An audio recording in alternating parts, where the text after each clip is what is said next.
the sons of Jacob. Now when Rachel saw that she had not borne Jacob any children, she became jealous of her sister, and she said to Jacob, "Give me children, or else I am going to die." Then Jacob's anger burned against Rachel, and he said, "Am I in the place of God, who has withheld from me the fruit of the womb?" Then she said, "Here is my female slave Bilhah. Have relations with her, that she may give birth on my knees, so that by her I too may obtain a child." So she gave him her slave Bilhah as a wife, and Jacob had relations with her. Bilhah conceived and bore Jacob a son. Then Rachel said, "God has vindicated me, and has indeed heard my voice, and has given me a son." Therefore she named him Dan. And Rachel's slave Bilhah conceived again, and bore Jacob a second son. So Rachel said, "With mighty wrestling I have wrestled with my sister, and I have indeed prevailed." And she named him Naphtali. When Leah saw that she had stopped having children, she took her slave Zilpah, and gave her to Jacob as a wife.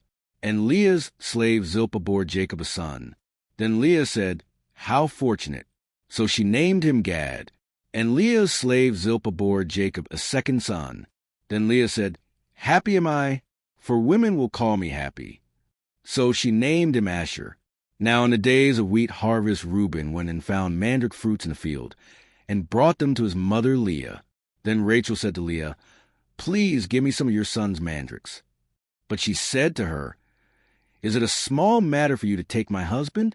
And would you take my son's mandrakes also?"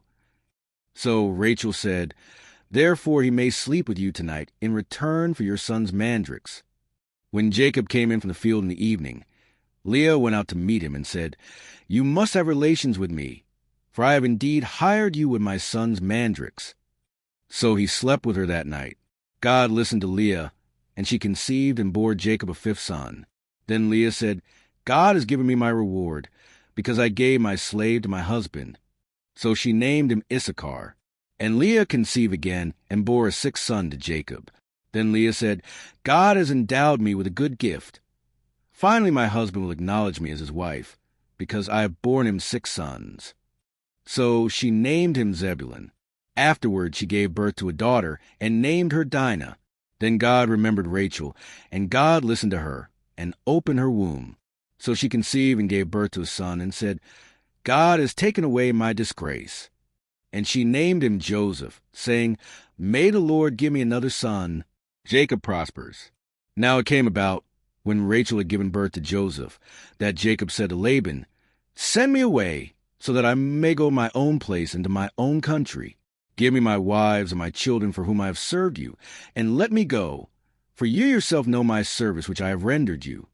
But Laban said to him, "If it pleases you at all, stay with me. I have determined by divination that the Lord has blessed me on your account."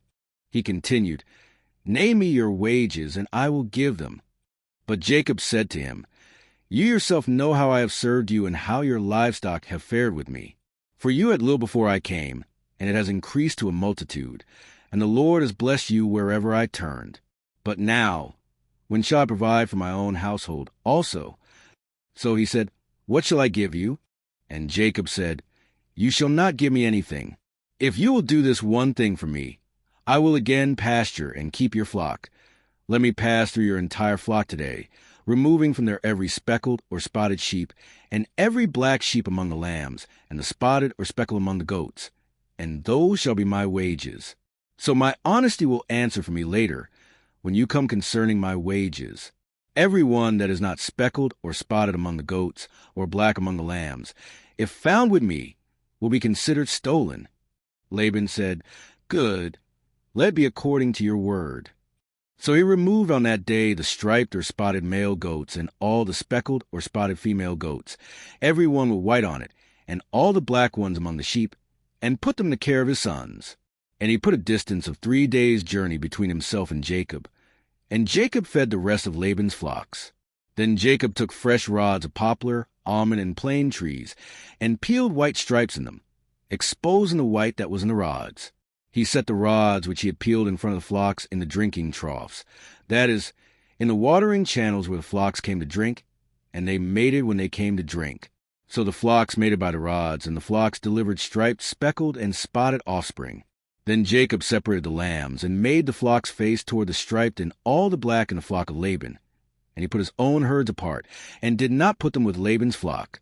Moreover, whenever the stronger of the flock were mating, Jacob would place the rods in the side of the flock in the drinking troughs, so that they would mate by the rods.